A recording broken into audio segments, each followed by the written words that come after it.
नमस्कार दोस्तों, India hot topics में आप सभी का स्वागत है। तो चलिए शुरू करते हैं आज की न्यूज बुलेटिन।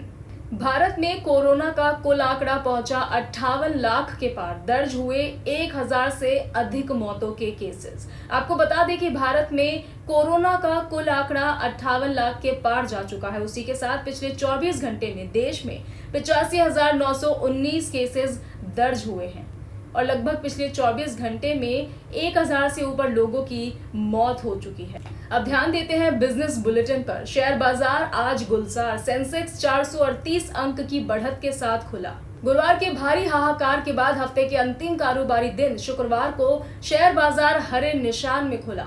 गुरुवार को सेंसेक्स में 1100 अंकों से भी ज्यादा की भारी गिरावट आई थी। शुक्रवार को बीएसई सेंसेक्स 438 अंकों की बढ़त के साथ 36,991 पर खुला। इसी तरह एनएसई का निफ्टी 105 अंकों की तेजी के साथ 10,910 पर खुला है। आज से लागू होगी फेसलेस अपील की सुविधा, लोगों को मिलेगा फायदा। प्रधानमंत्री नरेंद्र मोदी ने 13 अगस्त को ट्रांसपेरेंट टैक्सेशन प्रोग्राम की शुरुआत की थी। इसके तहत 3 सुविधाओं का ऐलान किया गया। इनमें से फेसलेस अपील की सुविधा 25 सितंबर यानी आज से लागू होनी है। इस सुविधा के द्वारा भी भ्रष्टाचार और मनमानी को रोकने की कोशिश की जाएगी। विदेशी कारणों से बिगड़ा बाजार का मूड, निवेशकों के डूबे 10 लाख करोड़। पिछले एक हफ्ते से शेयर बाजार में गिरावट से निवेशकों में हाहाकार मचा हुआ है। बढ़ते कोरोना संकट और खराब ग्लोबल संकेतों के चलते शेयर बाजार में लगातार छठे दिन गुरुवार को बिकवाली का दबाव देखने को मिला। पिछले 6 कारोबारी सेशन में सेंसेक्स करीब 3000 अंक टूट चुका है। दरअसल पिछले 6 दिनों की गिरावट में निवेशकों के 10 लाख करोड़ रुपए डूब चुके हैं। ग्लोबल बाजार में गिरावट का असर सबसे ज्यादा भारतीय बाजारों पर हुआ है। ब्रिटेन के कुछ इलाकों में फिर से लॉकडाउन लगाने पर विचार किया जा रहा है। इस खबर का बाजार पर नेगेटिव असर हुआ है। अब बढ़ते हैं राजनीतिक बुलेटिन की ओर। मोदी सरकार के खिलाफ कब कब सड़कों पर उतरे किसान। प्रधानमंत्री नरेंद्र मोदी ने जय जवान जय किसान और जय विज्ञान का नारा दिया है। मोदी सरकार 2014 से लेकर अब तक किसानों को खुशहाल और समृद्ध बनाने का दावा करती रही है। इसके बावजूद पिछले 6 सालों में मोदी सरकार के खिलाफ किसान कई बार सड़क पर उतरकर आंदोलन कर चुके हैं। हालांकि इस बार संसद से पारित हो चुके कृषि संबंधी बिलों के खिलाफ किसानों ने आक्रोशित और उग्र रुख इख्तियार कर रखा है। देश के किसान संगठनों ने शुक्रवार को इन विधेयकों के विरोध में देशव्यापी बंद का आह्वान किया है। ऐसे में बताते हैं कि पिछले 6 सालों में किसान कब कब और किन किन मांगों को लेकर मोदी सरकार के खिलाफ मोर्चा खोल चुके हैं। बिहार विधानसभा चुनाव के कब होगी वोटिंग, कब आएंगे नतीजे। बिहार में विधानसभा चुनाव का आज ऐलान हुआ। चुनाव आयोग ने आज दोपहर 12:30 बजे प्रेस कॉन्फ्रेंस बुलाई। उन्होंने कहा कि बिहार में 3 चरण में चुनाव होंगे। आपको बता दें कि पिछली बार 5 चरण में चुनाव हुए थे। इस बार दीपावली से पहले विधानसभा का गठन किया जा सकता है। बिहार विधानसभा चुनाव देश के लोकतांत्रिक इतिहास में सबसे अलग, अनूठे और चुनौतीपूर्ण होगी, क्योंकि कोरोना संकट के कारण पहले तो विधानसभा चुनाव कराने का विरोध सभी विपक्षी पार्टियों ने किया, लेकिन जब चुनाव आयोग ने बोला कि ये तय समय पर ही होगा, तब सभी पार्टियां अपनी अपनी तैयारियों में जुट गई। क्या है विधानसभा की स्थिति? सीएम के पद के लिए कौन होगा दावेदार? कोरोना वायरस संकट काल के बीच आखिरकार बिहार में होने वाले विधानसभा चुनाव का ऐलान जल्द हो सकता है। शुक्रवार को चुनाव आयोग प्रेस कॉन्फ्रेंस में चुनाव की तारीखों का ऐलान कर सकता है, जिसके बाद औपचारिक रूप से राजनीतिक दलों के बीच चुनावी महासंग्राम की शुरुआत होगी। बिहार की सत्ता पर काबिज नीतीश कुमार को उम्मीद है कि वो एक बार फिर से सरकार में वापसी करेंगे। तो वहीं तेजस्वी की अगुवाई में विपक्ष एनडीए के खिलाफ मोर्चा खोल चुके हैं। अब बढ़ते हैं स्पोर्ट्स बुलेटिन पर।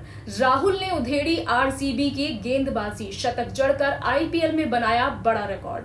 आईपीएल में अपना दूसरा शतक जड़ने वाले केएल राहुल के नाबाद 132 रनों की मदद से किंग्स 11 पंजाब ने रॉयल चैलेंजर्स बेंगलौर के खिलाफ 206 रन बनाए। केएल राहुल ने आईपीएल में अपना दूसरा शतक जड़ते हुए 69 गेंद में 14 चौके और 7 छक्कों की मदद से नाबाद 132 रन बनाए, जो इस सीजन में किसी बल्लेबाज का सर्वोच्च व्यक्तिगत स्कोर भी है। उसी के साथ उन्होंने 19वें ओवर की दूसरी गेंद पर डेल स्टेन को चौका लगाकर अपना शतक पूरा किया। सोशल मीडिया पर छाए केएल राहुल फैंस बोले कोहली के बाद होंगे अगले कप्तान। किंग्स 11 पंजाब और रॉयल चैलेंजर्स बैंगलोर के बीच आईपीएल 2020 के छठे मैच में जहां केएल राहुल शतक लगाकर हिट साबित हुए, वहीं दूसरी ओर विराट कोहली बल्ले और फील्डिंग में फ्लॉप साबित हुए। राहुल के शतक की बदौलत ही पंजाब ने आरसीबी को मात दे दी। ट्विटर पर फैंस कह रहे हैं कि विराट कोहली के बाद राहुल दूसरे भारतीय कप्तान बनने के लिए तैयार हैं। क्राइम बुलेटिन की बात करें तो पीएस अधिकारियों के भ्रष्टाचार का मामला पूर्व डीजीपी ओपी सिंह के कारण जांच में हुई देरी। नोएडा के वरिष्ठ पुलिस अधीक्षक रहे वैभव कृष्ण ने भारतीय पुलिस सेवा के 5 अधिकारियों पर भ्रष्टाचार के आरोप लगाए थे। एसआईटी की जांच रिपोर्ट में शक की सुई सूबे के पुलिस महानिदेशक रहे ओपी सिंह की ओर घूम गई। एसआईटी के मुताबिक जांच में देरी हो, इसके लिए तत्कालीन डीजीपी ओपी सिंह ने अपनी तरफ से भरपूर कोशिश की। अपनी रिपोर्ट में एसआईटी ने साफ तौर पर लिखा है कि जांच में देरी इसलिए भी हुई क्योंकि डीजीपी ने पेन ड्राइव देने में 19 दिन लगा दिए थे। धर्मा के प्रोड्यूसर क्षितिज से पूछताछ करेगी एनसीबी, पेडलर से ड्रग्स खरीदने का आरोप। सुशांत सिंह राजपूत के ड्रग्स मामले की जांच में करण जौहर के धर्मा प्रोडक्शन के एग्जीक्यूटिव प्रोड्यूसर का नाम सामने आया है। बताया जा रहा है कि धर्मा प्रोडक्शन से जुड़े प्रोड्यूसर क्षितिज प्रसाद मुंबई पहुंच गए हैं। एनसीबी की एक टीम उनके साथ है, साथ ही उनके वर्सोवा वाले घर पर छानबीन हो रही है। आज एनसीबी उनसे पूछताछ करने वाली है।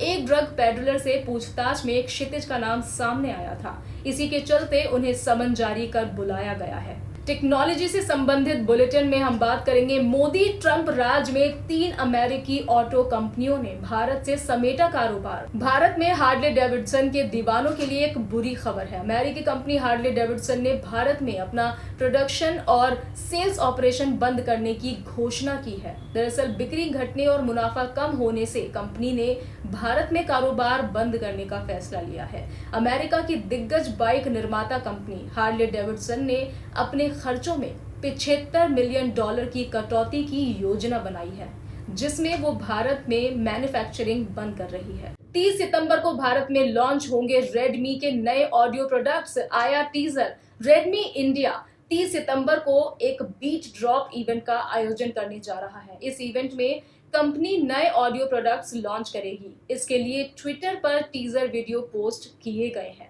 ट्विटर पर रेडमी इंडिया द्वारा पोस्ट किए गए टीजर वीडियो से ये समझ आ रहा है कि कंपनी 2 अलग-अलग TWS ईयरबड्स लॉन्च कर सकती है। इसमें से एक स्टेम डिजाइन वाला होगा, वहीं दूसरे में रेडमी ईयरबड्स S जैसा कॉम्पैक्ट डिजाइन होगा। ये नए ऑडियो प्रोडक्ट्स कई कलर ऑप्शंस में लॉन्च हो सकते हैं।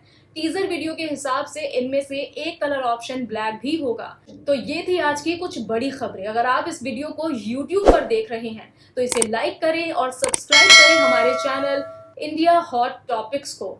धन्यवाद।